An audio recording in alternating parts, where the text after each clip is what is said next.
Bulletin का बाकायदा आगाज करेंगे। कराची में ताजिरों ने लॉकडाउन से मुतालिक हुकूमत के नोटिफिकेशन पर अमल करने से इनकार कर दिया है और लाइट हाउस पर एहतजाजी भूख हड़ताल भी कर दी है।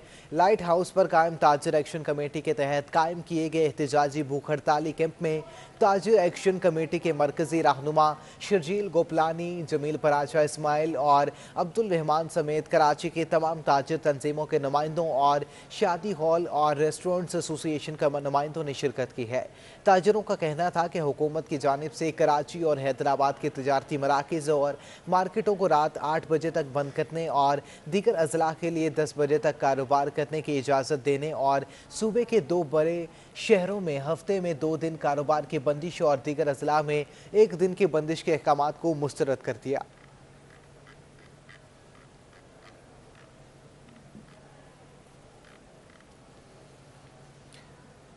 कराची के मसरूफ तजारती मराकज़ लाइट हाउस पर ताजिर बरादरी की जानिब से एहतजाजी भूख हड़ताल जारी है, तो वहीं ताजिर रहनुमा रिजवान इरफान का कहना है कि हुकूमत की सिंध के दीगर अजला और कराची के हैदराबाद के कारोबारी मराकज़ के फैसले को मुस्तरद करते हैं। तफसीलात जानते हैं बसीम इफ्तिखार से। जी वसीम, आगाह कीजिएगा, ताजिरों की जानिब से मजीद क्या मौक़िफ़ अपनाया गया है? जी, कराची के मसरूफ कारोबारी मरकज़ लाइट हाउस पर ताजिर एक्शन कमेटी के तहत भूख हड़ताली कैंप लगाया गया है, जिसमें ताजिरों की जो मुख्तलिफ तंजीमें उनके नुमाइंदे भी मौजूद हैं। ना सिर्फ ताजिरों के नुमाइंदे मौजूद हैं, ताजिर तंजीमें मौजूद हैं, बल्कि मुख्तलिफ जो हॉल एसोसिएशन के जो रहनुमा हैं और इसी तरीके से होटल रेस्टोरेंट्स के जो नुमाइंदे हैं वो भी यहाँ पर मौजूद हैं। ताजिर एक्शन कमेटी के जो मरकज़ी रहनुमा हैं शर्जील गोपलानी, उनसे जानते हैं कि ये भूख हड़ताली कैंप कब तक लगा रहेगा, क्या वजूहत है कि आपको भूख हड़ताली कैंप लगाने की ज़रूरत पेश आई, और इसके साथ साथ क्या हुकूमत की जानिब से कोई आपके मुतालबात की मंजूरी के लिए कोई राब्ता किया गया है, ये बताइएगा, और लाहेअमल क्या होगा? देखिए, भूख हड़ताली कैंप जब तक हमारा मसला हल नहीं होगा, ये भूख हड़ताली कैंप लगा रहेगा। या हमारी लाशें जाएंगी यहाँ से उठ के, या फिर कराची का कारोबार खुलेगा। शाही हुक्मनामा इतवार को जारी किया गया है सिंध हुकूमत की तरफ से। इंटीरियर सिंध को रात को 10 बजे तक कारोबार की इजाज़त दी गई है और कराची के ताजिरों को 8 बजे बंद करने का हुक्मनामा जारी किया गया है। इंटीरियर सिंध के ताजिरों को हफ्ते में 6 दिन कारोबार की इजाज़त दी गई है। कराची के ताजिरों को हफ्ते में 2 दिन बंद करने का हुक्मनामा दिया गया है। इंटीरियर सिंध में डाइन इन और डाइन आउट स्टार्ट कर दिया गया है। कराची के होटलों को बंद कर दिया गया है। इंटीरियर सिंध में शादी करने की इजाज़त दी गई है, कराची के शादी हॉलों को बंद रखा गया है। अब सिर्फ और सिर्फ एक ही बात है, एक ही हमारी डिमांड है, वो ये है कि हमें कारोबार करने दें। वैक्सीनेटेड हम हो चुके हैं, 44% से ज़्यादा वैक्सीनेशन का रेशियो हुकूमत सिंध के दादो शुमार है वो हो चुका है। अब हमारे पास या तो हम कारोबार करेंगे या यहाँ से हमारी लाशें जाएंगी। जी बिल्कुल, शर्जील गोपलानी का कहना है कि तमाम तर जो ताजिर हैं वो वैक्सीनेटेड हो चुके हैं। उनका ये कहना है कि जब तक इनके मुतालबात पूरे नहीं होते ये जो एहतजाजी कैंप यहाँ पर मौजूद रहेगा। ठीक है, बहुत शुक्रिया आपका बसीम इफ्तिखार। मेहरान टाउन फैक्ट्री सानहे के बाद कराची डेवलपमेंट अथॉरिटी की जानिब से बड़ा फैसला सामने आ चुका है। रिहायशी प्लॉट्स को कमर्शियल के तौर पर इस्तेमाल किए जाने वाले तमाम प्लॉट्स के अलॉटमेंट को मनसूख करने का फैसला किया गया। शहर भर में KDA ज़मीन पर सर्वे भी कराया गया है। तफसीलात जानते हैं नवीद सदीकी से। जी नवीद, आगाह कीजिएगा। तो शहर में ऐसी ज़मीनें जिनको जो है कमर्शियल इस्तेमाल किया जा रहा है गैर कानूनी तौर पर, उनके खिलाफ कार्रवाई का फैसला किया गया है। ऐसे तमाम रिहायशी प्लाटों पर जो है कार्रवाई की जाएगी जिन प्लाटों को कमर्शियल मकसद के लिए इस्तेमाल किया जा रहा है। मेहरान टाउन की जो फैक्ट्री थी वो भी इसी तरह इस्तेमाल की जा रही थी कि ये जो इलाका है ये रिहायशी इलाका है। प्रोजेक्ट जो है KD की जानिब से 1970-1974 में ओवरसीज़ पाकिस्तानियों के लिए जो है लॉन्च किया गया था। इस प्रोजेक्ट का मकसद शहरियों को जो है सस्ती और अच्छी सहूलियात फराम करना था, रिहायशी सहूलियात फराम करना था। लेकिन जो मेहरान टाउन है उसमें अक्सर मकामात पर फैक्ट्रीज़ कायम कर ली गई। तो ऐसे में जो है अब KD कामयाब से फैसला किया गया कि शहर भर में जो है ऐसे जो गैर कानूनी कमर्शियल का काम हो रहे हैं, खासकर जो ऐसी ज़मीनें इस्तेमाल की जा रही है, रिहायशी प्रोजेक्ट्स को कमर्शियल इस्तेमाल किया जा रहा है, उनके खिलाफ कार्रवाई का फैसला किया गया है। 15 दिन का अल्टीमेटम दिया गया है कि ऐसे तमाम तर जो लोग हैं जिन्होंने रिहायशी इमारतों को कमर्शियल बुनियादों पर इस्तेमाल कर रहे हैं वो अपना स्टेटस चेंज करा लें। अगर ऐसा नहीं करते तो 15 दिन बाद उनके खिलाफ क्रैकडाउन जो है वो शुरू किया जाएगा। फैक्ट्रीज़ को जो है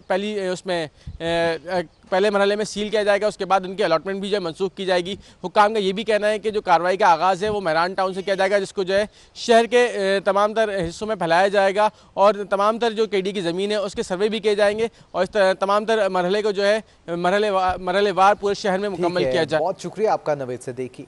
SSGC के बरतरफ मुलाजमीन का कराची पर क्लब के बाहर एहतजाज, बरतरफ मुलाजमीन नौकरियों से फारिग किए जाने पर सीखपात दिखाई दिए। मुलाजमीन ने तब्दीली हुकूमत को आड़े हाथों लेते हुए मुलाजमत बहाली का मुतालबा कर दिया है। तफसीलात जानते अपनी नुमाइंदा आदिया नाज से। जी आदिया, आगाह कीजिएगा, मुलाजमीन की जानिब से किन मुतालबात का ऐलान किया गया है? कराची प्रेस क्लब के बाहर SSGC के बरतरफ मुलाजमीन की जानिब से एहतजाज जारी है। मुलाजमीन का ये कहना है कि 16,000 मुलाजमीन को नहीं निकाला गया, बल्कि ये 16,000 ख़ानदान हैं जो कि बेरोज़गार हुए हैं। ऐसे अफराद कहाँ जाएंगे जिनको रोज़गार से दिन दहाड़े निकाल दिया जाता है। बरतरफ मुलाजमीन से आपकी बात कराएंगे। मुझे बताइएगा कि क्या मुतालबात हैं आपके, और अगर आपके मुतालबात को तस्लीम नहीं किया जाता तो क्या लाहे अमल इख्तियार? हमारा मुतालबा तो सिर्फ यही है कि हमें अपनी वही नौकरी दी जाए जो कि लोगों को बरतरफ किया गया है। 16,000 मुलाजमीन को बरतरफ किया गया है। हमारा मुतालबा इतना सा है कि खुदारा हमें वही छत दी जाए जिस छत में हम इज्जत और आबरू से नौकरी किया करते थे, जिस जगह पर हम इज्जत और आबरू के साथ अपने बच्चों के सामने नजर उठाकर चला करते थे। आज अपने कलम की एक जुम्बिश से उनको एक तरफ घर में बिठा दिया गया। मुझे मालूम है कि उनकी नजरें अपने बच्चों की तरफ उठ नहीं पाती कि कल को मेरे पास तुम्हारे लिए फीस के पैसे नहीं है। तो मेरा मुतालबा ये है, सुई सदरन गैस हो चाहे दूसरे मुलाजमीन हो, खुदारा उनको अपनी मुलाजमतों पर बाइज्जत तरीके से बहाल किया जाए। यूं इस तरह से अपने कलम की जुम्बिश से यूं फैसला न सादिर कर दीजिए कि आप लोग कल से नहीं आ सकते। तो मेरा मुतालबा है, पुरजोर मुतालबा है, वरना मैं फिर अभी इस वक्त तक मेरे पास उन हाई अथॉरिटीज में से कोई नहीं आया जो हमारा इंसाफ करे। ये कैसा पाकिस्तान है? आज उसी पाकिस्तान की बेटी यूं जमीन पर, यूं खुले आसमान के नीचे खड़ी हुई है इंसाफ की तलाश में। क्यों? इतनी गर्मी में, शदीद गर्मी के अंदर आप लोग एहतजाज कर रहे हैं, और आप लोगों का मुतालबा जॉब की बहाली। हमारा मुतालबा जॉब की है। हम मर गए हैं, गर्मी क्या, हम जहन्नम में हो गए हैं। हमारे बच्चे रो रहे हैं घरों में। 16,000 लोगों को एक एक को बेगुनाह एक जुम्बश से आपने निकाल दिया। इस रियासत मदीना में करोड़ों लोगों को नौकरी देने का वायदा करने वालों, ये देखो 16,000 लोग पाकिस्तान के इस गर्मी में, धूप में, क्या वो जहन्नम में जाने के लिए तैयार हैं। खुदा के वास्ते हमें इंसाफ दो, वरना हमारी जिंदगी 55 साल 56 साल हो गई। अब हम कहाँ जाएंगे? हमें रोजगार कहाँ मिलेगा? हम बच्चों की तालीम कहाँ से देंगे? हम किताबें लेके कहाँ से देंगे? वरना अभी हम होशियार हो जाओ, हम मरने के लिए तैयार हैं। हम इस्लामाबाद आके ये 16,000 खानदान जो हैं ये इंसाफ मांगने के लिए अपने साथ कफन बांध के आएंगे। हम आपको अपील कर रहे हैं, जो 70 लाख MD तनख्वाह ले रहा है, एक मजदूर 30-40 हज़ार ले रहा है। अरे खुदा के बंदो, डरो अल्लाह से। उन मजदूरों को निकाला है जो अपने खून पसीने से अदारों को चलाते हैं। आप ऐसी कमरों में बैठे हुए हो, वो गर्मी सर्दी में जाके उस अदारे के लिए मेहनत करते हैं। आपने उनको ऐसे एक सर्कुलर से निकाल के 1 महीने की भी तनख्वाह नहीं दी। डरो खुदा से, हमें इंसाफ चाहिए।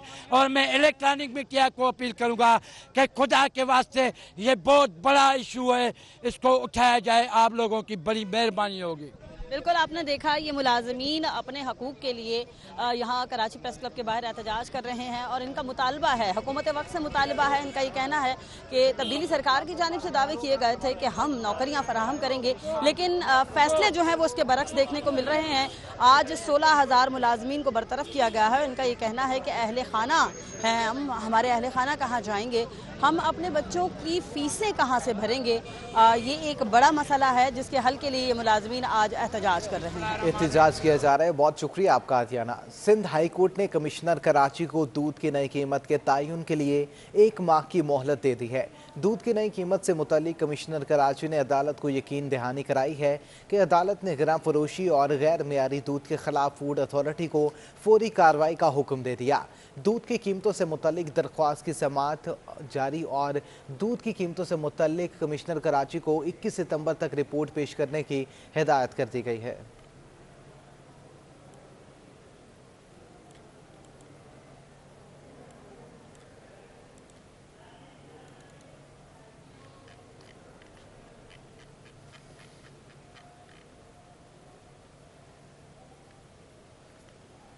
मुल्क में सीमेंट और सरिये की कीमतें बुलंद तरीन सतह पर पहुंच गईं। गरीब के लिए घर बनाना एक ख्वाब बनकर रह चुका है। 510 रुपये में फरोख्त होने वाले सीमेंट की बोरी 670 रुपये में फरोख्त की जा रही है।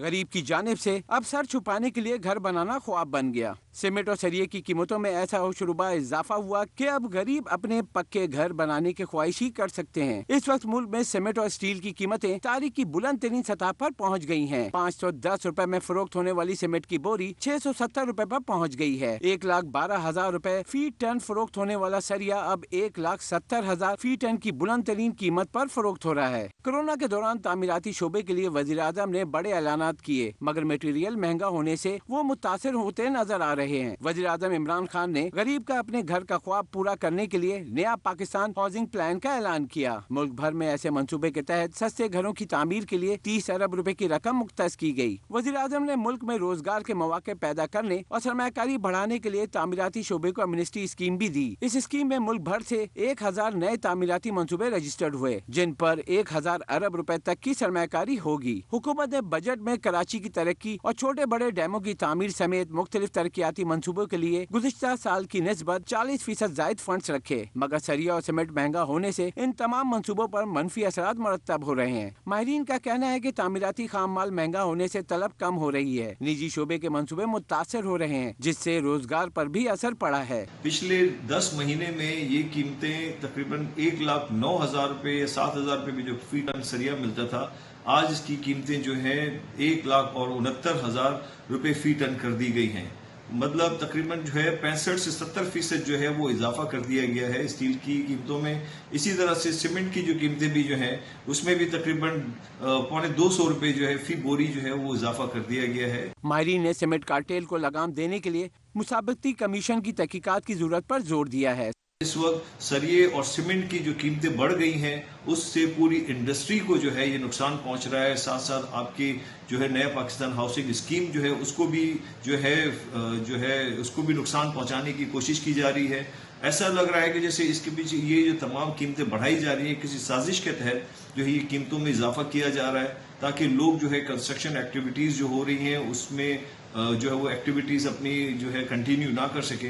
माहिरीन ने बढ़ती कीमतों पर काबू पाने के लिए सीमेंट और सरिये की दरामद को वाहिद हल करार दिया है। साथ ही इनकी दरामद पर टैक्स में रियायत देने का मशवरा भी दिया है। FPCCI के सदर नासिर एयाज प्रेस कॉन्फ्रेंस कर रहे हैं। जो बिल्कुल ग्रास रूट लेवल पे लोग हैं उनको इफेक्ट होगा। तो ये हमारा आपस में डिस्कस हुआ था कुछ दिन पहले। मैंने कहा जुनेद साहब को कि यार इस पे हमें जो है ना स्टैंड लेना चाहिए और आप एक मीटिंग कॉल करें ताकि इस मामले को आगे बढ़ाया जाए और हाईलाइट किया जाए, क्योंकि इस तरह अगर ये छूट दे दी गवर्नमेंट को तो ये तो बगैर ब्रेक के होंगे, फिर जहाँ मर्जी ले जाए इसको। तो मैं रिक्वेस्ट करता हूँ जुनेद साहब से सबका इनपुट लेके इसको स्ट्रांगली हम उठाएं और जो भी इसमें बाकी आप लोग इतने हजरात आए आपका शुक्रिया आने का, आप भी अपनी इनपुट दें। हम इसको एक फाइनल एक पेपर बना के या एक अपनी आवाज़ उठाएं ताकि इसका कोई ना कोई जो है ना रुकावट इसमें है ना। ये तो बगैर ब्रेक किस तरह जा रहा है कि सबसे महंगी जो है पेट्रोल से भी महंगी चीज़ कर दी। ये तो कोई बात नहीं है ना। आपने अल्टरनेट आपका एक अल्टरनेट है तो आप अल्टरनेट को आप देखें ना कि उसको आप अल्टरनेट की प्राइस पे देना। अल्टरनेट का मतलब ये होता है कि उससे बेहतर। Thank you very much ji. Thank you ji. अच्छा, मेरे साथ नासिर खान साहब मौजूद हैं जो कि इस वक्त अदील सिद्दीकी मौजूद हैं जो सिंध को रिप्रेजेंट करते हैं and he is the vice president at the FPCCI currently. तो मैं चाहूँगा कि अदील आप ज़रा सुने आपके पास क्या तकालीफ आई हैं लोगों की तरफ से। बिस्मिल्लाहिर्रहमानिर्रहीम। मेरे बड़े president Nasir Ayaz Makku, convener committee मेरे मार्गदर्शक साहब, सिंध के CNG एसोसिएशन के चेयरमैन हमारे मुमताज़ साहब, मुख्तार शेख साहब और भी जितने फैमिली फेसेज हैं, सारे नोटेबल्स हैं, अस्सलाम वालेकुम। ये इशू तो बड़ा क्रॉनिक इशू है जैसे हमारे सदर साहब ने बताया, और क्योंकि आप देखें किस तरह से ये हमारी इंडस्ट्री कन्वर्ट हुई थी CNG के ऊपर, और एक बहुत ही बड़ा सेक्टर, बहुत बड़ी एम्प्लॉयमेंट हमने वहाँ से जनरेट की पाकिस्तान के अंदर जो CNG आया। फिर वो CNG जब आया तो एक नारा लगा गो ग्रीन के नाम से पाकिस्तान का। ये एक इन्वायरमेंट फ्रेंडली फ्यूल है, जिधर जो पॉल्यूशन फ्री फ्यूल है। तो हमें तो इस बात पे भी हुकूमत से ताज्जुब हो रहा है कि एक इतना अच्छा गो ग्रीन प्रोडक्शन वाली जो सूरत हाल जो कैंपेनिंग थी वो किधर गई। तो वो हमें उस चीज़ को बोलना चाहिए कि भाई आपको अगर माहौल को साफ करना है तो आपको इसको लाजमी तौर पे सपोर्ट करना पड़ेगा, इस फ्यूल को।